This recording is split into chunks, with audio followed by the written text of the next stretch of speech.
180 টাকা যে খুচরা পর্যায়ে ডিমের দাম হয়েছে, এটি সত্যিকার অর্থে ম্যানিপুলেট করা হচ্ছে, এবং সেই ম্যানিপুলেট কারা করছে সেই তথ্য আমাদের কাছে আছে, এবং তাদের বিরুদ্ধে আমরা বিভিন্ন ব্যবস্থাও নিয়েছি। গত 2 বছর এটা নিয়ে অনেক এরকম হয়েছিল, ব্রয়লার মুরগি নিয়ে হয়েছিল, এবং সেটা নিয়ে আমরা প্রচুর কাজ করেছি। সবচেয়ে ইন্টারেস্টিং ব্যাপার হলো যে ডিমের এই বৃদ্ধি দামের পরে আমরা দেখছিলাম, অবজার্ভ করছিলাম, এখন আমরা ভোক্তা অধিকারের যে কনসার্ন অনুযায়ী আমরা গত 3-4 দিন ধরে এটা নিয়ে কাজ করছি, এবং এই 3-4 দিন কাজের ফলে অলরেডি এটি বাজারে প্রভাব পড়েছে। এখন ভোক্তা অধিকার অধিদপ্তর অভিযান করলে ডিমের দাম কমে যায়, আর মানে যখন আমরা একটু অন্যদিকে মনোযোগ দিই তখন ডিমের দাম অস্থির হয়ে যায়। এটি তো একটা অস্বাভাবিক আচরণ করছে, কিন্তু ডিমের দাম নির্ধারণের জায়গাটা অন্য জায়গায় চলে গেছে। সেটি হলো টোটালি SMS-এর মাধ্যমে হচ্ছে, এবং কে SMS পাঠাচ্ছে, কোথা থেকে যাচ্ছে, সেই সমস্ত কিছু আমরা ট্র্যাক করেছি। আমি এখানে স্পষ্ট বলতে চাই যে যারা এটা করছে আমরা তাদের বিরুদ্ধে কঠোর অবস্থানে যাব, একদম মানে আমাদের একদম পুরোপুরি হার্ডলাইনে যাব। আমি একদম সর্বোচ্চ পর্যায় থেকে আমাকে সেভাবে ইনস্ট্রাকশন দেওয়া হয়েছে। এইভাবে চলতে পারে না। আমার ডিমের দাম কত হবে বা কি হবে, ফিডের দাম কত হবে, বাচ্চার দাম কত হবে, এটি লাইভ স্টক মিনিস্ট্রি তারা কাজ করছে, কিন্তু যারা SMS-এর মাধ্যমে এই ডিমের দাম সকালবেলা ভোর রাতে 3টার সময় SMS করে সারা বাংলাদেশে ডিমের দাম বাড়িয়ে দিচ্ছে, তাদের সাথে তো আমাদের কম্প্রোমাইজ করার কোনো সুযোগ নেই। গত 3-4 দিন আমাদের যারা অভিযান করেছে, এখানে ঢাকা মেট্রোতে আব্দুল জব্বার মণ্ডল তিনি বিভিন্ন জায়গায় গিয়েছেন, আমাদের কাপ্তান বাজার, তেজগাঁ বহুমুখী আড়তদার সমিতি, এবং সেখানে অনেকগুলো অনিয়ম পেয়েছে, এবং আমরা বারে বারে তাদেরকে বলেছি, বারে বারে সতর্ক করেছি, বহুবার করেছি। এটা নিয়ে আমরা CID-তে রিপোর্ট দিয়েছি। ডিম উৎপাদনের কত কস্ট আছে, কী আছে, পাইকারি পর্যায়ে কতগুলো লাভ করবে, সমস্ত জিনিসগুলো আমাদের কাছে আছে। আপনি ট্রাকে বসে সেখানে আপনার দাম বেড়ে যাচ্ছে, তাদের কোনো দোকানও নেই, ট্রাকে বসে দাম বাড়ায় দিচ্ছে। তা আমি আব্দুল জব্বার মণ্ডলকে অনুরোধ করব যে আপনি যেটা দেখেছেন সেই বিষয়ে আপনার বক্তব্য একটু শুনি। যে ডিজি স্যার নির্দেশনা অনুযায়ী স্যার বলেন যে তুমি পাইকারি আড়ত যেটা এই তেজগাঁও রাত্রে ডিম বিক্রি হয়, এইখানে অভিযান পরিচালনা করো। স্যারের নির্দেশনার আলোকে ঠিক পরের দিন ভোর 5টায় আমরা অভিযান পরিচালনা করলাম এইখানে এসে যেটি আমরা দেখলাম যে কাপ্তান বাজারের যে সমস্যাগুলো আমরা পেলাম, ভোক্তা অধিকার বিরোধী কার্যক্রম, সেই একই রকমের কার্যক্রম এখানে পরিচালনা করা হচ্ছে। এইখান থেকে সাপ্লাই দেওয়া হচ্ছে কাপ্তান বাজারে, কাপ্তান বাজার থেকে সাপ্লাই দেওয়া হচ্ছে বিভিন্ন খুচরা বাজারে, এবং সেইগুলো থেকে আমরা ভোক্তা পর্যায়ে যাচ্ছি। এইখানে এসে যেটি আমরা দেখলাম যে একই ডিম 3বার হাত বদল হচ্ছে। একটা ভ্যানেই ডিম থাকছে, শুধু কাগজ পরিবর্তন হচ্ছে, কাগজ পরিবর্তনের মাধ্যমে 3বার দাম পরিবর্তন হচ্ছে, অথচ ডিমের জায়গায় রয়েছে। সর্বশেষ যিনি নিয়ে যাচ্ছেন উনি যাওয়ার পর বিভিন্ন বাজারগুলোতে উনি সাপ্লাই দিচ্ছেন। এইভাবে ডিমের দাম বৃদ্ধি করা হচ্ছে। একই সাথে এখানে আমরা যেটি দেখলাম যে তাদের ভ্যাট ট্যাক্স তো তারা তো দেয় না, TIN কি সেটা তারা জানে না, কিন্তু ট্রেড লাইসেন্সও তাদের নেই। আমরা কয়েকজন ব্যবসায়ীর সাথে কথা বলেছে তাদের ট্রেড লাইসেন্সও নেই। তাহলে ব্যবসা কীভাবে করে, কার কাছে তার জবাবদিহিতা আছে কিনা সেই বিষয়ে তারা জানে না। এবং প্রতিটা ডিমে যদি 1 টাকা করে লাভ করে, এখানে যেটি আমাদের অবজারভেশনে আমরা দেখেছি, 1 লক্ষ ডিম যদি বিক্রি করে তাহলে 1 লক্ষ টাকা লাভ প্রতি রাত্রি, এবং সেটি 2 থেকে 3 ঘন্টার মধ্যে ঘটনা ঘটছে। এইরকম সমস্যা। আরেকটি বিষয় আমরা দেখলাম যে সভাপতি সাহেবের কাছে আমরা যখন গেলাম, উনি আমাদেরকে দেখালেন SMS, বলছে SMS-এর মাধ্যমে এটি দাম নির্ধারণ হয়। SMS-এর মাধ্যমে গোটা বাংলাদেশ ছড়িয়ে দেওয়া হচ্ছে এই একই SMS। এবং স্যার যেমনটি বললেন, এই তথ্যটা এখানেও আমরা পেয়েছি স্যার, যে এই কাউরান বাজার থেকে কে বা কারা স্পেশালি অবশ্যই সমিতি থেকেই যাচ্ছে এটি, এই SMS-এর মাধ্যমে গোটা বাংলাদেশ 64 জেলায় SMS ছড়িয়ে দেওয়া হচ্ছে, এবং SMS-এর মাধ্যমে মূল্য নির্ধারণ করা হচ্ছে। ফলে এখানে কোনো কম্পিটিশন থাকছে না। এই ছিল আমাদের অবজারভেশন স্যার। লাইভ স্টক মিনিস্ট্রির আমাদের এখানে ডিপার্টমেন্ট এবং মিনিস্ট্রি থেকে আসছে, তাদের যেহেতু এই জুরিসডিকশনটা তাদের, এবং এই লাইভ স্টকের বিশেষ করে ব্রয়লার মুরগি, ডিম, আমাদের গরুর বা এই বিষয়গুলো তো ওনারাই দেখেন প্রাণী সম্পদ মন্ত্রণালয় থেকে। এই বিষয়ে তাদের অবজারভেশনটা একটু শুনি, এরপরে ট্রেড অ্যান্ড টেরিকমিশন শুনবো। আমাদের মন্ত্রণালয়ের যে দায়িত্বটা, যে ম্যান্ডেট, আমাদের যে ভিশন মিশন, সেই ক্ষেত্রে জনসাধারণের প্রাণীজ পুষ্টির যে চাহিদা সেটা পূরণ করা আমাদের দায়িত্ব, এবং সেই দায়িত্বের প্রেক্ষিতে আমরা কার্যক্রম গ্রহণ করি এবং আমরা সফলতা অর্জন করি। ট্রেড অ্যান্ড ট্যারিফ কমিশনে এই ডিমের মূল্য বৃদ্ধি সম্পর্কে তাদের একটা স্টাডি সার্ভের পর্যবেক্ষণ যে উপস্থাপন, সেখানে আমরা ছিলাম। তো সেখানে দেখা যাচ্ছে যে বাংলাদেশ সরকার এই ডিম পোলট্রি সেক্টরকে যে ফিডের উপকরণ অর্থাৎ ভুট্টা, সয়াবিন যে উপকরণগুলো নিয়ে আসে সেখানে কিন্তু ডিউটি ফ্রি সুবিধা দেয়, 0 ডিউটি, এবং আরও অনেকগুলো ক্ষেত্রে রিয়াতি সুবিধা দেওয়া হয়। অর্থাৎ সরকারের পক্ষ থেকে আমাদের দেশের ডিমের উৎপাদন এবং ডিমের উৎপাদনের সাথে ফিড উৎপাদন এবং অন্যান্য যারা জড়িত কর্মসংস্থান, এটাকে কিন্তু আমরা পলিসি সাপোর্টের মাধ্যমে যথেষ্ট সাপোর্ট দিয়েছে। এটা আশেপাশের অন্য দেশের তুলনায় আমাদের সেই ক্ষেত্রে দেওয়া আছে। ফলে এই যে উপকরণ নিয়ে আসা, তারপরে আমাদের টোটাল প্রোডাকশানের যে 13-14টি ধাপ আছে, সব কিছু মিলিয়ে কালকে আমরা উপস্থাপন করেছি, ট্রেড অ্যান্ড ট্যারিফ কমিশন উপস্থাপন করেছে, আমাদের তথ্যর সাথে সেটার মিল রয়েছে। তাতে দেখা যায় যে একটা ডিমের উৎপাদন খরচ 10 টাকা 88 পয়সা, অর্থাৎ 11 টাকার নিচে। তো আমাদের তরফ থেকে, আমাদের মন্ত্রণালয়ের তরফ থেকে জনগোষ্ঠীর বা ভোক্তার যে স্বার্থ সংরক্ষণের বিষয়টি রয়েছে, সেটি আমরা কি করতে পারি? সেই ক্ষেত্রে আমরা সর্বোচ্চ প্রোডাকশন কস্টটা কমাতে পারি। আমরা চিন্তা করতে পারি কিভাবে ফিডের কস্টটা কমানো যায়, কিভাবে অন্যান্য ইনসেন্টিভ দেওয়া যায়, সেটা করা যায়। কিন্তু আফটার প্রোডাকশন অফ এগ, এইটা ডিস্ট্রিবিউশন চ্যানেলে যে আমার 11 টাকার ডিম 16 টাকা বা 15 টাকা বা 14 টাকা হবে, এই বিষয়গুলো বোধহয় আমরা সবাই ভেবে দেখব যে আসলে এখানে সমস্যাটা বোধহয় এখানেই।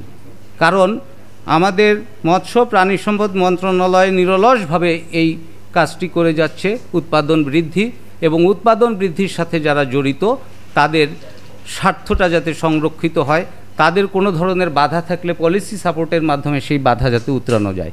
তো যাই হোক, এটুকুই আমার সংক্ষিপ্ত বক্তব্য ছিল। আমার সহকর্মী আছেন প্রাণী সম্পদ অধিদপ্তরের উপপরিচালক খামার, মূলত তারাই কিন্তু মাঠে ঘাটে পথে প্রান্তরে এই বিষয়গুলো নিয়ে ডিল করেন। আমি শরীফুল হক স্যার, ওনাকে একটু আহ্বান জানাবো ওনার অভিজ্ঞতা বিনিময়ের জন্য, তাতে আমাদের সুবিধা হবে যে বাস্তব অভিজ্ঞতাটি কী। আমরা প্রাণী সম্পদ অধিদপ্তর উৎপাদন পর্যায়ে আমরা বিভিন্নভাবে কাজ করছি, আমরা সমন্বয় করে হচ্ছে। কয়েকদিন বাজার ব্যবস্থায় যে উৎপাদন প্রান্তিক খামারি পর্যায়ে বা বৃহৎ খামারি পর্যায়ে 9 টাকা 61 পয়সা থেকে 10 টাকা 40 পয়সা ডিমে বিক্রি হয়েছে, কিন্তু এটা ভোক্তা পর্যায়ে এসে প্রায় দাঁড়াচ্ছে প্রায় 13 টাকা 14 টাকা, কোনো জায়গায় 15 টাকা হচ্ছে। এই যে গ্যাপটা, এই গ্যাপটা কিন্তু একটু অ্যানালাইসিস করার প্রয়োজন আছে। সে কি কোথায় কোথায় হাত দিলে আমরা এই বিষয়গুলিকে সমন্বয় করতে পারি এবং সবার জন্য সহনীয় পর্যায়ে ডিমের মূল্য রাখা। কারণ ডিম হচ্ছে একটা আদর্শ খাবার, যে খাবার আমাদের মানে জীবনযাত্রার সাথে, জীবনের সাথে সম্পৃক্ত। এই ডিমকে যদি আমরা সঠিকভাবে মানে সবার জন্য মানে স্বাচ্ছন্দ্যভাবে গ্রহণ করতে পারি, তাহলে আমাদের পুষ্টিমান উন্নত হবে, দেশের মানে মেধা বিকাশ হবে। সব দিকে ডিম একটা বিরাট ভূমিকা রাখছে। সেই ক্ষেত্রে এই যে উদ্যোগ, সম্মিলিত উদ্যোগের মাধ্যমে এই বাজার ব্যবস্থা সঠিকভাবে পরিচালিত হবে, সেই মানে আশাবাদ ব্যক্ত করছি। প্রাণী সম্পদ অধিদপ্তর প্রতিনিয়ত কাজ করছে এবং ডিমের উৎপাদন খরচকে কীভাবে নিয়ন্ত্রিত রাখা যায়, কীভাবে সহনীয় রাখা যায়, সেই জন্য কাজ করে যাচ্ছে। সবাইকে ধন্যবাদ। ধন্যবাদ। আমরা ইতিমধ্যে আমাদের যারা মূল লাইন মিনিস্ট্রি তাদের বক্তব্য শুনলাম এবং সেখানে যেটা দাঁড়িয়েছে যে আমাদের উৎপাদন কস্ট মানে অনেক বৃদ্ধি, সেটাই ফিডের দাম বেশি, তারপরও যে সর্বোচ্চ কি 10 টাকা 88 পয়সার ডিম আমাদের 15 টাকায় কিনতে হচ্ছে। তাহলে এই 10 টাকা 88 পয়সার ডিম 15 টাকায় বিক্রি হচ্ছে এবং এটা কিন্তু 4 কোটি ডিম পার ডে বিক্রি হচ্ছে। তাহলে এই বিষয়টি তো অ্যালার্মিং এবং সেখানে কারা করছে সেটা আমরা অলরেডি আইডেন্টিফাই করেছি এবং সেই বিষয়টাই আমরা আজকে ডিসক্লোজ করব। তাই এই মুহূর্তে গতকালকে Bangladesh trade and tariff commission আমরা একটা অনুরোধ জানিয়েছিলাম। আমাদের এর মধ্যে আমরা গত 1-1.5 বছরে এই বিষয় নিয়ে 3টা মিটিং করেছিলাম। সেখানে আমাদের একটা রিকোয়েস্ট ছিল Bangladesh trade and tariff commission এটি একটি অ্যানালাইসিস করবে, বাণিজ্য মন্ত্রণালয়ের রিকোয়েস্টে তারা একটি অ্যানালাইসিস করেছে এবং গতকালকে সেই মিটিংটা হয়েছে এবং সেখানে লাইভ স্টক মিনিস্ট্রি, সহ আমাদেরও প্রতিনিধিত্ব ছিল। সেই মিটিংয়ে যিনি এটি গবেষণার যে তথ্য সেটা এখানে উপস্থাপন করার জন্য আমাদের ট্রেড অ্যান্ড টেরিফ কমিশনের উপপ্রধান জনাব মাহমুদুল হাসানকে অনুরোধ করব যে আপনাদের স্টাডিতে কি বেরিয়ে এসছে। তো যে বিষয়গুলো এখানে আসছে আমাদের এখানে, আমরা যদি কিছু বলতে চাই এখানে যে কোন কোন জায়গায় প্রবলেমগুলো হচ্ছে সেটা যদি আমরা দেখতে চাই, তো স্টাডিতে একটা জিনিস দেখছি যে আসলে একটা ডিমের উৎপাদন খরচের মানে প্রায় 80% হচ্ছে আমাদের ফিডের কস্ট। যে আমরা যেটা হচ্ছে ডিম উৎপাদন করি, ডিমের উৎপাদিত মূল্যের ফিডে প্রায় 80% কস্ট ইনকার্ড হচ্ছে, যে কস্টটাকে আসলে আমাদের মিনিমাইজ করা উচিত। যেখানে আমরা যদি আমরা একটা ভালো জায়গায় নিয়ে আসতে পারি সেই ক্ষেত্রে হয়তোবা আমরা ডিমের দাম কমাইতে পারবো। যে জায়গাতে আমরা দেখছি যে আসলে পার্শ্ববর্তী দেশ ইন্ডিয়াতেও একটা ডিম উৎপাদনে যে পরিমাণ ফিডের কস্ট হয়, সেই ফিডের প্রাইসটা আসলে আমাদের এখানে কী ফিড কী দামে বিক্রি হচ্ছে, ইন্ডিয়াতে কী দামে বিক্রি হচ্ছে, সেই জিনিসটাও কিন্তু অ্যানালাইসিস করা হয়েছে। সেখানেও আমরা দেখতেছি যে আসলে আমাদের দেশে ফিডের কস্টটাও কম্পেয়ার টু আদার কান্ট্রিজ, আমরা যদি অন্যান্য দেশের সাথে তুলনা করি সেই ক্ষেত্রে ফিডের কস্টটাও কিন্তু আমাদের এখানে মনে হয়েছে যে বেশি।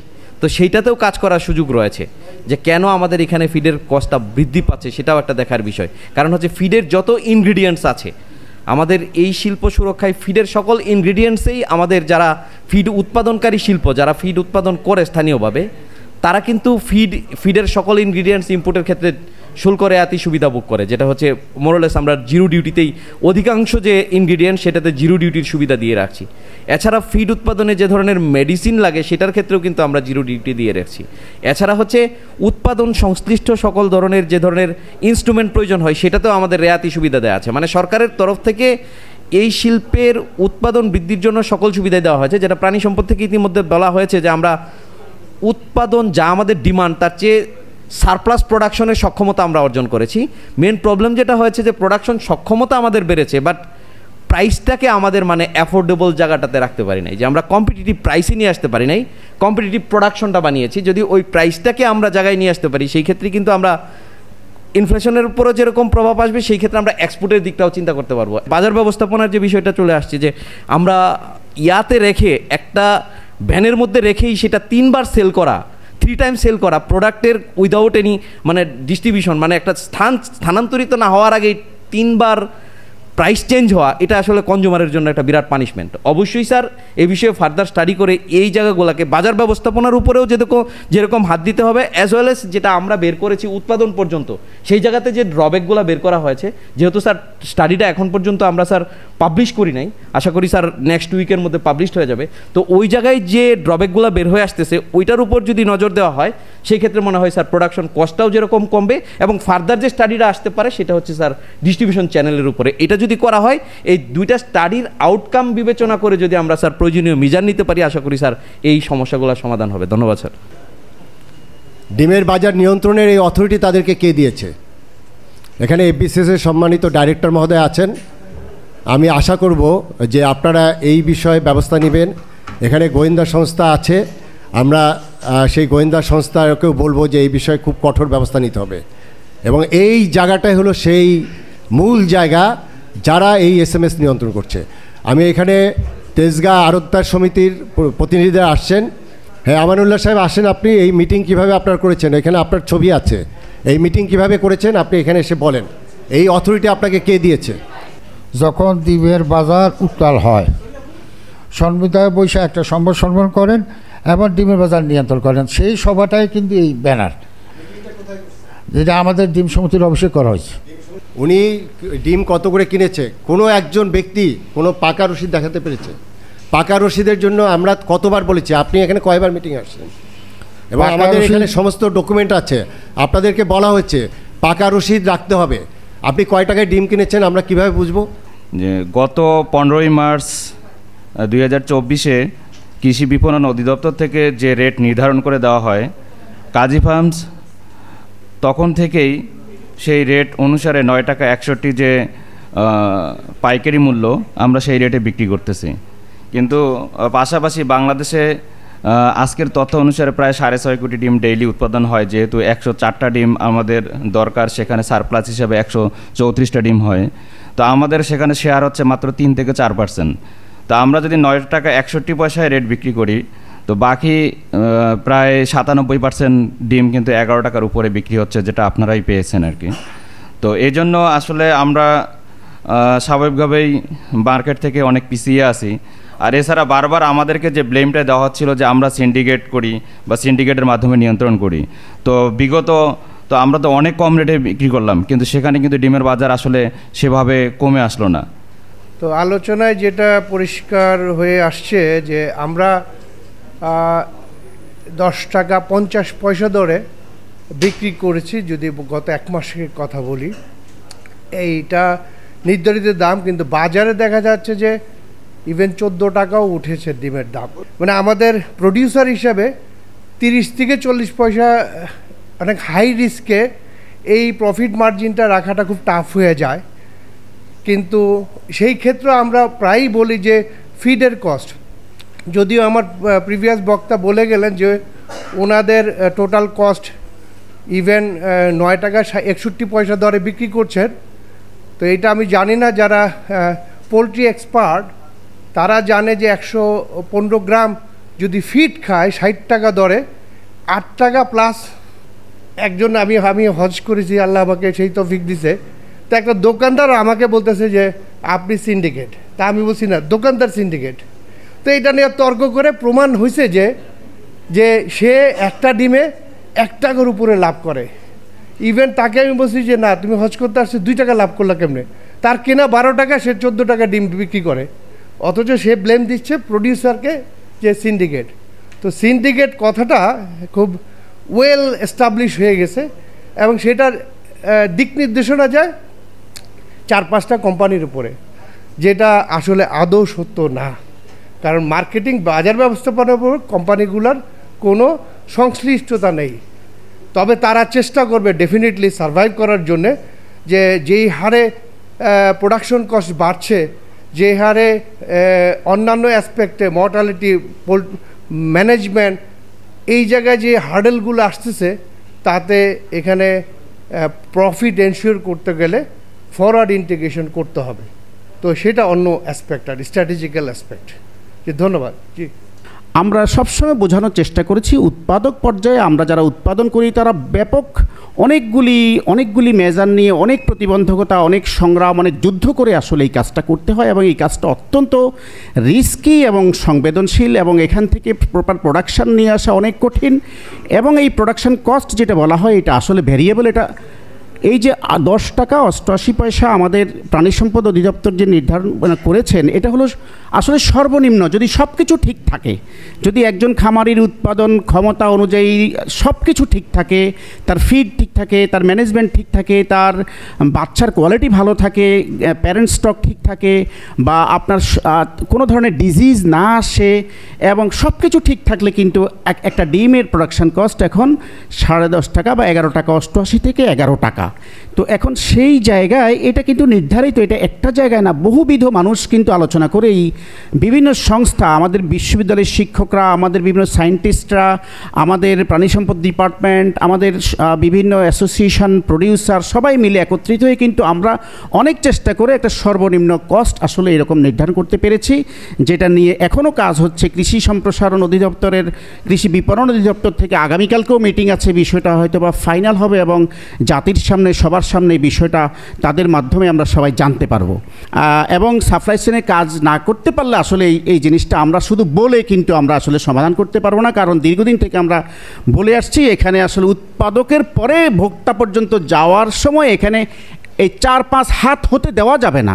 এখানে 1টা হাত 2টা হাত পর্যন্ত গেলে এটা কিন্তু দেখবেন 12 টাকার মধ্যেও কিন্তু আমরা আমাদের ভোক্তাদেরকে ডিম দিতে পারবো, এটা আমার বিশ্বাস এবং এই কাজটাই আমাদের করা উচিত। আজকে সরকারি মহলে আপনারা যারা কাজ করছেন, দায়িত্ব পালন করছেন, আপনাদের কাছে বিনীত আবেদন যে এই জায়গায় কাজ করেন এবং আমরা চাই, আমরা প্রডিউসাররা চাই এই সময় যে অবস্থা আমরা 12 টাকায় খাবার একদম রিটেইল পর্যায়ে অর্থাৎ আমাদের ভোক্তা পর্যায়ে ডিম দিতে চাই, কারণ আমরা একটা শুধু পয়সার জন্য আমরা ব্যবসা করতে আসিনি, আমরা আমরা একটা সামাজিক দায়িত্ববোধ থেকে ব্যবসা করতে আসছি, মানবিক দায়িত্ববোধ থেকে। আমরা যদি 12 টাকায় একটা শিশু বাচ্চাকে একটা গ্রোথ মানে আমাদের বাচ্চাদেরকে যদি ডিম খাওয়াতে পারি, এই বাচ্চারাই তো দেশের ভবিষ্যৎ, এরাই তো দেশকে গড়ে তুলবে, দেশকে নেতৃত্ব দিবে। সেই সামাজিক দায়িত্ববোধ থেকে আমরা চাই যে এই পণ্যটা একটা ভালো এই যে সাপ্লাই চেইনটাকে ঠিক করে আমরা এই জিনিসটাকে যদি একটা ন্যায্য সুন্দর জায়গায় নিতে পারি, সবার জন্য কল্যাণ হবে। আপনাদের সবাইকে অসংখ্য ধন্যবাদ।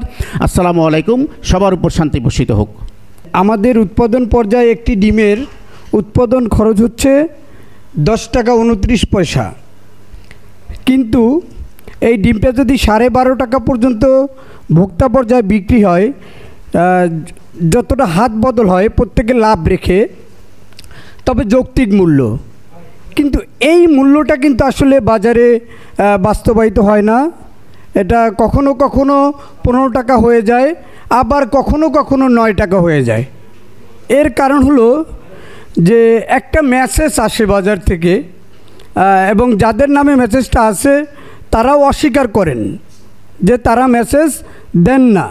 কিন্তু আমরা বিভিন্ন জায়গায় খোঁজখবর নিছি, এমনকি তেজগাঁও বাজার, কাপ্তান বাজার, চট্টগ্রাম, বিভিন্ন বাজারে খোঁজ নিছি, তাদের নিজস্ব বাজারে। তারাই এটাকে স্বীকার করছেন যে এখান থেকে বাজার দেন, কিন্তু তারা স্বীকার করেন না। তবে এটার একটা সুযোগ, তারা যে বাজারটা দিচ্ছেন একমাত্র তাদের ব্যবসার স্বার্থে, ব্যবসার পলিসি, যেটা হচ্ছে একজন উৎপাদনকারী খামারি ডিম উৎপাদন করেন, কর্পোরেট গ্রুপরা তো দাম নির্ধারণ করতে পারেন যেহেতু তারা উৎপাদন করেন, কিন্তু আমরা প্রান্তিক খামারিরা দাম নির্ধারণ করতে পারি না। এর কারণ হচ্ছে এই ডিমের ক্রয় বাজার, যেটা পাইকারি বাজার, এখানে 2টা বাজার আছে, একটা হলো দিনের বাজার, একটা হলো রাতের বাজার। রাতের বাজারটা হলো এই যেটা বাজার অস্থির করে যে খামার থেকে 4 দিন পর পর ডিম ক্রয় করেন, সেখানে দাদন দেয়া থাকে, টাকা দেয়া থাকে। ডিমটা আসার পরে 4 দিন পরে জানতে পারেন খামারি সে কত টাকায় ডিমটা বিক্রি করতে পারছেন, স্লিপটা যাচ্ছে, এবং তখন জানতে পারার পরে তার কিছু করার থাকে না। এখানে দাম উৎপাদন করেন প্রান্তিক খামারি, দামটা নির্ধারণ করে দেন আড়তদার এবং ডিম সমিতি, এবং তারা স্বীকারও করেন না। একটা SMS যাচ্ছে বাজার থেকে, তারা স্বীকার করেন না যে 4টা হাত বদল হয়। এই 4টা হাত বদল তাদের যে প্রফিট তার থেকে বেশি দিয়েও 12.5 টাকার উপরে ডিমটা হওয়া উচিত না। সেখানে আমি তাদের সাথে কথা বলেছি, যারা এটার সাথে ইনভলভ আছে সবাই এটা এগ্রি, কিন্তু তারপরও স্যার দেখেন আমরা বাজারকে স্থির করতে পারতেছি না, কেউ না কেউ গেম খেলতেছেন, কিন্তু তারা স্বীকার করছেন না। অনেকবার আমি তাদের সাথে বসার চেষ্টা করছি, আলোচনার চেষ্টা করছি, কিন্তু তারা স্বীকার করেন না, তারা বাজার দেন না, কিন্তু আবার তাদের নামটাই ঘুরে ঘুরে আসে। ডিম এমন একটি আইটেম আমাদের প্রতিদিন আমাদের প্রয়োজনের জন্য, শিশু থেকে আরম্ভ করে আমাদের হসপিটালগুলোতে প্রতিদিন সকালবেলায় এই ডিমটা দিতে হয়। আমরা আজকে এই ডিম বাড়ার কারণ আপনারা অনেকে শুনেছেন, কি কারণে ডিমের কারা এটার সঙ্গে জড়িত রয়েছে।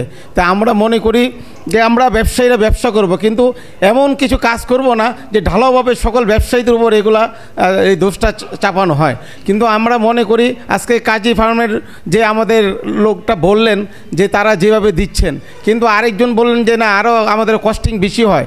আমাদের ট্যারিফ কমিশনের উপপ্রধান আমাদের মাহমুদ সাহেব কিন্তু কিছুক্ষণ আগে বললেন আসলে কত টাকা কস্টিং পড়ে, এটা নিয়ে তারা গতকাল পর্যন্ত মিটিং করেছেন। আমরা আশা করব যে আজকে এই ডিম নিয়ে যদি আমাদের কর্পোরেট কোম্পানিগুলা, আমাদের খামারিরা, এরা যদি উৎপাদনটা সঠিকভাবে রাখতে পারে এবং সরবরাহ ঠিক রাখতে পারে, সাপ্লাই চেনটা, আমরা মনে করি এর বাইরে ডিমের দাম হওয়া উচিত না। তারপর যেহেতু তথ্য প্রমাণ সহ যাদের বিরুদ্ধে এই সমস্ত কাজ পাওয়া যাবে তাদের বিরুদ্ধে আমরা প্রতিটা নাগরিক হিসাবে, ব্যবসায়ী হিসেবে আমরা দাবি করতেই পারি তাদের বিরুদ্ধে যে কোনো অ্যাকশন নেবে। আমরা ব্যবসায়ী, আমরা ভোক্তা অধিকার সহ একসঙ্গে কাজ করবো, FBCC একসঙ্গে কাজ করবে। সকলকে ধন্যবাদ। আসসালামু আলাইকুম। ডিমের যে দাম, এই ডিমের দামের উপরে কিন্তু এর আগেও 2-3টি এরকম মতবিনিময় সভা হয়েছে। ক্যাব থেকে আমরা বারবার বলে এসছি যে ডিমের যে যৌক্তিক মূল্য এটি হওয়া দরকার, এবং এটি আপনারা ইতিমধ্যে শুনেছেন যে প্রাণী সম্পদ অধিদপ্তর এবং মন্ত্রণালয় যেটি গতকাল কিন্তু একটি ট্যারিফ কমিশনে যে উপস্থাপন করা হয়েছে প্রতিবেদন, সেখানে 10 টাকা 88 পয়সা আমরা প্রতিটি ডিমের মূল্য আমরা নির্ধারণ করা হয়েছে। কিন্তু বর্তমানে যে বাজারে যে অস্থিরতা, সেই অস্থিরতার বিরুদ্ধে যারা এখানে কারসাজি করে এ দাম বৃদ্ধি করছেন সেগুলোর তথ্য আমাদের সভাপতি মহোদয় বলছেন ওনার কাছে সব তথ্য আছে। আমরা চাই ক্যাবের পক্ষ থেকে যারা এই ডিমের দামের কারসাজিতে জড়িত তাদেরকে অতি শীঘ্রই আইনের আওতায় আনা হোক। আমাদের ক্যাবের পক্ষ থেকে এই একটি মাত্রই আমি দাবি করব। Thank you. আমি পাইকারি হোলসেল ডিমের দোকান করে থাকি। বিভিন্ন ডিস্ট্রিক্ট থেকে বগুড়া, সিরাজগঞ্জ, রাজশাহী, রংপুর, এভাবে টাঙ্গাইল, বিভিন্ন ডিস্ট্রিক্ট থেকে আমরা ডিম ক্রয় করে থাকি, কম্পিটিশন করি। ওই এলাকার গ্রাহকদের সাথে আমরা ডিমগুলিকে কম্পিটিশন করে কিনা হয়। ওই এলাকার গ্রাহকরা ওখানে মাল ক্রয় করে, আমরা তাদের উপরে রেট দিয়ে ওখান থেকে মাল ক্রয় করা লাগে। আমাদের এই ব্যবস্থাটা যে কোনো লেবার অথবা শ্রমিক এই ডিমের কাজ বুঝে না, এদেরকে বিশেষভাবে প্রশিক্ষণ দিয়া পরে এই গাড়িটাও সমস্ত গাড়িতে মাল লোড দেওয়া যায় না। তো এখান থেকে ঢাকা থেকে লোক পাঠানো হয় এবং কি ওখানে গাড়ি লোড দেওয়া হয়, আবার এই গাড়িটাকে আমরা ঢাকার নিরাপদে আনতে হয়। কোনো কারণে যদি ড্রাইভার একটু ভুল করে তাহলে এক গাড়িতে 500, 1000, 1500 ডিম ভেঙে যায়। এই কারণে আমাদের ক্যারিং কস্ট ও ওয়েস্টেজ পার ডিমে 50 পয়সা পড়ে যায়। ওটা বাদ দিয়ে আমরা 20 থেকে 1 ডিমে 30 পয়সা, আমরা একটা পণ্য 11.5 থেকে 12 টাকা বিক্রি করি। আমরা যদি 1 ডিমে 1 টাকা প্রফিট করি তাহলে আমি প্রতিদিন 1.5 থেকে 2 লক্ষ ডিম বিক্রি করি, তাহলে আমার প্রতিদিন 2 লক্ষ টাকা ইনকাম। 2 লক্ষ টাকা হলে মাসে 50 লক্ষ টাকা, বছরে 6 কোটি টাকা, 20 বছরে 120 কোটি টাকা। আপনি যে ট্রাকে নিয়ে আসেন, জি, এক ট্রাকে কতগুলো ডিম নিয়ে আসেন? 82,000। 82,000, তাহলে আপনার 41,000 টাকা পড়ছে 50 পয়সা খরচ। আমরা এটা স্টাডি করে দেখব যে একটা ট্রাকে আপনার 41,000 টাকা খরচ পড়ে কেন। নাম্বার 1, আপনি হিমাগারে, আপনি ফতুল্লার হিমাগারে আপনি কত লক্ষ ডিম মজুত করেছিলেন বলেন? 1 লক্ষ ডিম। কোনো আইন নাই যে হিমাগারে ডিম মজুত করা হবে, এবং সেই হিমাগারগুলোকে ডিম মজুদের জন্য আমরা এখানে কোটি কোটি ডিম আমরা উদ্ধার করেছি হিমাগার থেকে। যেহেতু আমাদের ডিমের এই তেজগাঁওয়ের ব্যাপারে অনেক কমপ্লেন, অনেক কিছু আছে, তো আমাদের এখানেই মানে আপনাদের যত মানে জানা আছে আমাদের ব্যাপারে, যে আমাদের ব্যাপারে যদি অভিযোগ থেকে থাকে সেগুলো আপনারা আমাদের কাছে জানতে চাইবেন। আমরা যেহেতু এসেছি আপনাদের সাথে শেয়ার করার জন্য, আমরা অবশ্যই শেয়ার করব। আপনি আজকে কত লক্ষ ডিমের ব্যবসা করছেন? স্যার আমি ডিম আজকে 84,000 বিক্রি। 84,000। আপনার কি পাকা কাগজ আছে? কার কাছ থেকে কত টাকা কিনছেন? জি স্যার। কয় টাকায় কিনছেন? স্যার আমি কিনেছি হচ্ছে 10 টাকা 40 পয়সা। 10 টাকায় 40 পয়সা? 10 টাকা 60 পয়সা। 10 টাকায় 60 পয়সায় কিনেছেন। আপনি কয় টাকায় বিক্রি করেছেন? 10 টাকা 90 পয়সা। সেটার কাগজ আছে কার কাছে বিক্রি করেছেন? আপনি তো এখানে বলছেন যে 10 টাকা 40 পয়সায় আপনি কিনেছেন, কার কাছ থেকে কিনছেন সেই পাকা ভাউচার আছে। জি স্যার। এবং আমরা সেটা আসলেই পাকা ভাউচার নাকি বানানো ভাউচার এটা আমরা দেখব। কোন জেলায় গেছে সেই জেলা আমাদের অফিসার পাঠাবো, সেই খামারে যাবে। জি স্যার। গেল এক। আর কার কাছে বিক্রি করছেন তার কাছেও আমরা যাব। জি স্যার। ঠিক আছে, তাইলে যার কাছে বিক্রি করছেন ও হলো আপনার দুষ্টামি করছে, ও বাড়াচ্ছে, আমি তখন তার বিরুদ্ধে ব্যবস্থা নিব। অবশ্যই।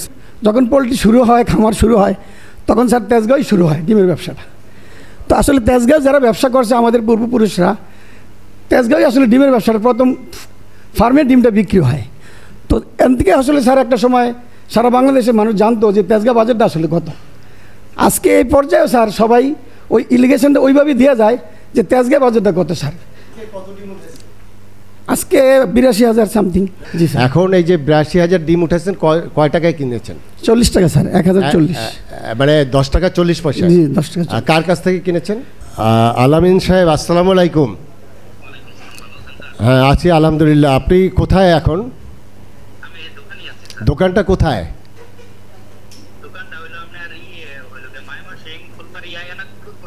তা আপনি কি খামারি না?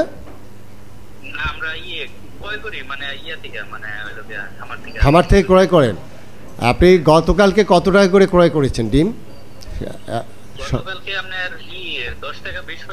10 টাকা 20 পয়সা। কার কাছ থেকে ক্রয় করেছেন? আচ্ছা, এরকম একটা দুইটা খামারের কথা বলেন। হ্যাঁ, খামারের নাম জানেন না? আচ্ছা, এই আপনার তেজগাঁয় কত করে বিক্রি করছেন?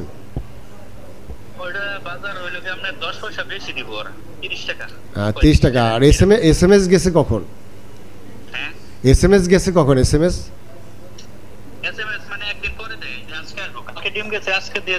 আজকে SMS দিয়ে দিবে। আচ্ছা, কয়টার সময় SMS নাকি? না, SMS নাকি রাত 3টায় দেয় না 5টায় দেয়? না মানে ওই লোক রাতের বাজার দেয়। রাতের বাজারে দেয়। SMS কি একবারই দেয় দিনে নাকি দুইবার দেয়? ওই তেজগাঁও বাজার যা আছে ওই অনুযায়ী বাজার দিব, যদি 10 টাকা বাড়াই দিব, কমলে কমাই দিব। আচ্ছা, না আমার কথাটা শুনেন, এই যে SMS-টা যে দেয় এটা কি রাত 3টার সময় একবার দেয় নাকি সকালে 5টার সময় দেয়? সকালে দেয়, সকালে। মানে সকালে দেয়, তাই এটা তো আপনার SMS কেন দিতে হবে? এটা স্যার ওই লোকে ওই যে তেজগাঁওর বাজার অনুযায়ী তো বাজার দেয়, বুঝেন নাই? যদি বাড়াই দেয়, কমলে কমাই দেয়। আচ্ছা, এইটা আমি বুঝি নাই। আমি মনে করেন আপনি তো 10 টাকা 20 পয়সা কিনে 10 টাকা 40 পয়সায়, তাই SMS কেন লাগবে আপনার? SMS লাগবে স্যার, হইলো SMS তো মানে লাগবে হইলো স্যার খামারিকে বাজার দেওয়া লাগবে না, বাজার দেওয়া লাগবে না। আচ্ছা, আপনার কাছে কে SMS পাঠাইছে? আপনার মেসেজ কোনটা ওই লোকে আপনি স্যার বুঝেন, ওই যে আজকে টিম গেল, হ্যাঁ বুঝছেন, কালকে কয় টাকা বাজার ওটা ছুটে আমি লিখি, পরের টিমে আবার টিম আসে ওটার সাথে ওই যে মেমোটা দিয়ে দেয়, এটুকুই। আচ্ছা, এখন সেখানে আপনি যে 10 টাকা 40 পয়সায় বিক্রি করছেন, এইটার কি কোনো ভাউচার দিচ্ছেন ওই আপনার? হ্যাঁ, এটা লিখিত দিচ্ছেন? ওখানে কত পিস নাকি কত দাম দিয়েছেন? আচ্ছা, এই 10 টাকা 40 পয়সার যে ডিম, এটা উনি কত টাকা বিক্রি করেছে বা SMS-টা কেন লাগবে? আমি তো এই জিনিসটা আমার কাছে না ওটা জানি না, ওটা SMS দেয় না সে আমাদের কোনো। আপনি তো এখন বললেন SMS দেয়। SMS আমি কোনটার কথা বলছি, যে স্লিপটা দেয় না, এইটাই স্লিপ মানে ওই লোকে মেমো। তা আপনি মেমো আর SMS কি এক হলো? আচ্ছা, অসুবিধা নাই। আপনি এখন বুঝতে পেরেছি আপনি সতর্ক হয়ে এখন কথা বলতেছেন, কিন্তু আপনার নাম্বারটা আমরা নিয়ে যাচ্ছি। আপনি তো ময়মনসিংহে আমাদের লোকজন যাবে আপনার কাছে, ঠিক আছে? তার কাছে ঠিকভাবে তথ্য দিন। ওকে। যতটুকু ইনফরমেশন আমরা পেয়েছি আমাদের কাছে, যেহেতু সারা বাংলাদেশের ডিসিদের সাথে আমাদের একটি যোগাযোগ আছে এবং আমাদের অফিসাররাও বিভিন্ন জায়গায় কাজ করে, সুতরাং তাদের সাথেও আমাদের যোগাযোগ আছে এবং সেখানে আমরা যেটা তথ্য পেয়েছি, বিশেষ করে বগুড়া, চট্টগ্রাম, রাজশাহী, কক্সবাজার এইসব জায়গা থেকে, যে ডিমের বাজার নিয়ন্ত্রণে সবচেয়ে দুঃখজনক যে বিষয় সেটি হলো যে আপনারা SMS দেন রাতে। এই জায়গা সোজা করতে হবে। সরকারের দায়িত্ব হলো মার্কেটটাকে, বাজার অর্থনীতি যেই মূল স্পিরিট বাজার অর্থনীতির, যে আপনার একটি ফুল কম্পিটিটিভ মার্কেট তৈরি করা এবং সেটার সুযোগ করে দেওয়া। এবং এখানে যদি কোনো প্রকার অ্যাবনর্মালিটিস হয়, যেমন ধরেন এই যে SMS দেন, এই SMS-টা কিন্তু এক ধরনের মনোপলি যে সিস্টেমটাকে বাজারে ইন্ট্রোডিউস করে, সেটার কারণেই আসলে ডিমের দামের এই সমস্যা হচ্ছে। আমি এখানে বসে বসে 2022 সনে আপনাদের সাথে যখন মিটিং হয়েছিল, সেই মিটিংয়ের কাগজপত্র পড়ছিলাম। 2022 সনে ডিমের বাজার ইনস্টেবল হয়ে যাওয়ার পরে সেই মিটিংয়ে যে বিষয়গুলো ফাইন্ড আউট করা হয়েছিল, সেই একই বিষয় নিয়ে আজকে 2024-এ কথা বলছি। তো তখন আমরা যে বিষয়গুলো আপনাদেরকে বলেছিলাম, আপনারা তো সেগুলো ঠিক করেন নাই। তখনও তো SMS-এর কথা এসছে, আপনারা সেই SMS থেকে তো বের হয়ে আসেন নাই। এগুলো অ্যালাউ করব না, এগুলো আমরা পছন্দ করি না। সুতরাং আপনারা এই জিনিসগুলো কিভাবে ঠিক করবেন, আড়তদার মালিক সমিতি থেকে এখানে অনেকে এসছেন, আপনারা ফার্ম হাউস থেকে এসছেন, কর্পোরেট থেকে এসছেন, আপনারা কিভাবে এগুলো ঠিক করবেন, লেটস সিট টুগেদার। আবার আপনারা নিজেরা বসেন, নিজেদের মধ্যে আলোচনা করেন, কিন্তু আমরা কোনোভাবেই চাই না এই ধরনের অ্যানোমালিস মার্কেটে থাকুক। আমরা আজকে আসলে ডিমের যে হঠাৎ করে এই বাজার মূল্য বৃদ্ধি পাওয়ার ফলে আমরা কয়েকদিন ধরে এটা অবজার্ভ করছিলাম এবং আমরা গত 3 দিন ধরে আমরা বিভিন্ন জায়গায় অভিযান করেছি, বিভিন্ন জায়গা থেকে তথ্য কালেক্ট করেছি এবং সেই জন্য আমি হঠাৎ করে আজকে খুব এই মিটিংটা ডেকেছি যে এই বিষয়টা নিয়ে আমরা এর আগে 3বার মিটিং করেছি। আজকে যে সমস্যা, যেটা আমাদের ডাইরেক্টর বলল, এটি 2 বছর আগে কিন্তু এই একই সমস্যা সেটা আইডেন্টিফাই হয়েছে, কিন্তু উন্নতি হয়নি। প্রথম সমস্যাটা তৈরি হলো যখন ডিজেলের দাম বেড়ে গেল। ডিজেলের দাম বেড়ে যাওয়ার পরে একটা ডিমের পরিবহন কস্টে মাত্র 7 পয়সা আপনার অতিরিক্ত খরচ বেড়েছিল এবং তার মধ্যে 3 দিনের মধ্যে গত 2 বছর আগে আপনার প্রতি ডিমে 3 টাকা পর্যন্ত বৃদ্ধি হয়ে গেল এবং মাঝখানে আরও একবার গত বছর আপনার এই ডিমের দাম আপনার অস্থিরতা 160 টাকা পর্যন্ত ডজন। আর এই বছর আপনার সমস্ত রেকর্ড ভেঙে আমি নিজে 180 টাকা ডজনে কিনেছি ফিডের দাম, এটি হলো ডিম উৎপাদন বা ব্রয়লার মুরগি উৎপাদনের একটা সবচেয়ে বড় অনুষঙ্গ। এবং বারে বারে বলা হয় মিডিয়াতে যে ইম্পোর্ট ডিউটি আছে, এইখানে ট্যারিফ কমিশন যেটা অ্যানালিসিস করে এই কোনো ডিউটি নেই। তাহলে কি হচ্ছে, প্রচার করা হচ্ছে ডিউটি আছে। Number one. প্রবলেমটা হলো বাচ্চার দাম ওনারা নির্ধারণ করে দিয়েছে, তার থেকে দ্বিগুণ দামে বাচ্চা বিক্রি হচ্ছে। তাহলে কেন বাচ্চার দাম বেশি হবে? Number one. প্রবলেম হলো এই যে ফিড, এটি ওই প্যাকেজ করে দেয়, অর্থাৎ এই বাচ্চার সাথে 6 মাস আপনার এই ফিডটা নিতে বাধ্যতা করা হচ্ছে এই জায়গাগুলোতে আমাদের কাজ আমরা করছি। এরপরেও দেখেন যত রকম অ্যানালিসিস ঠিক এই পর্যায়ে আপনার এই ডলার অমুক সমুক এগুলো করে টোরে আজকে অ্যানালিসিসে বেরিয়েছে সর্বোচ্চ 10 টাকা 88 পয়সা সর্বোচ্চ। এবং কর্পোরেট গ্রুপ থেকে আমি যেটুকু আপনাদের এখানে বললেন যে আপনার তার থেকে কম দামে বিক্রি করেন, তাহলে কি দাঁড়াচ্ছে যে আমাদের এখানে যারা বিপণনের সাথে জড়িত এই জায়গায় আপনার ম্যানুপুলেট হচ্ছে। অর্থাৎ কর্পোরেট গ্রুপ থেকে যে বা এবং বিশেষ করে খামারিরাও যেটা বললো তাদেরও উৎপাদন কস্ট কিন্তু আপনার 10.5 টাকা বা এরকম পর্যায়ে পড়ে। এবং আমরা 2-1 সাথে যেটা কথা বললাম তাতে তারা 10 টাকা 20 পয়সা 10 টাকা 40 পয়সা তারা ডিমটা বিক্রি করছে। এই 10 টাকা 40 পয়সার ডিম এখানে আপনি এই ভদ্রলোক বলে গেলেন যে ওনার ওই ডিম ভেঙে যায়, তারপরে কি 50 পয়সা কস্ট হয়, এবং এই সমস্ত কস্ট দেওয়ার পরেও আপনার কেন আমি 15 টাকা ডিম খাবো? খুবই মজার ব্যাপার হলো যে আমাদের অভিযানে বেরিয়ে আসছে ডিমটা যখন ট্রাকে আসে ওই ট্রাকে বসে আপনার 3 বার বিক্রি হচ্ছে। এই ব্যক্তিগুলো কারা? এবং সেখানে যদি একটা লোক 1 লক্ষ ডিমের জন্য ইনভেস্ট করে 10 লক্ষ টাকা, এবং ওই জায়গায় ওই 10 লক্ষ টাকা ইনভেস্ট করে পার নাইট, এটা কিন্তু 365 দিনের ব্যবসা, সারা বছরের ব্যবসা, প্রতিদিনের ব্যবসা, 10 লক্ষ টাকা ইনভেস্ট করে ওইখানে আমরা পেয়েছি তথ্য, এবং সেগুলো আপনার মিডিয়াতেও এসেছে যে 1 টাকা করে বাড়ানো হচ্ছে ওই এক ট্রাকে বসে। এই 1 টাকা বাড়ানো মানে তার 10 লক্ষ টাকায় তার এক রাতে 1 লক্ষ টাকা প্রফিট হচ্ছে। 10 দিনে সে এই 10 লক্ষ টাকা প্রফিট করে। কেন এই ব্ল্যাঙ্ক আপনার ভাউচার দেওয়া হয়? এইটার জবাব দিতে হবে। প্রয়োজনে আমরা তেজগাঁর প্রতিটা জায়গায় যারা এই এখনও এই আমাদের যেগুলো ইনস্ট্রাকশন আছে মূল্য তালিকা তাড়ানো পাকা ভাউচার, আমরা গেলে এমনি আপনারা পালিয়ে যান। কেন পালিয়ে যেতে হবে? আমরা কি আপনাদের সাথে শত্রু নাকি? আমাদের কাপ্তান বাজারে গেল 1-2টা দোকানে দেখার পরে দেখি যে সব পালিয়ে যাচ্ছে। তেজগাঁ তো কেন পালিয়ে যেতে হবে? আমরা কি ওখানে অস্ত্রশস্ত্র নিয়ে গেছি নাকি যুদ্ধ করতে গিয়েছি? পালিয়ে যান এই জন্যই, কারণ হলো আপনারা স্বচ্ছ নয়। আমরা যে জিনিসটা স্পষ্ট বলতে চাই, আমি কালকে থেকে তেজগাঁতে আপনারা ডিম কার কাছ থেকে কিনেছেন, কত টাকায় কিনেছেন, কার কাছে বিক্রি করেছেন, এই তথ্য স্পেসিফিক থাকতে হবে।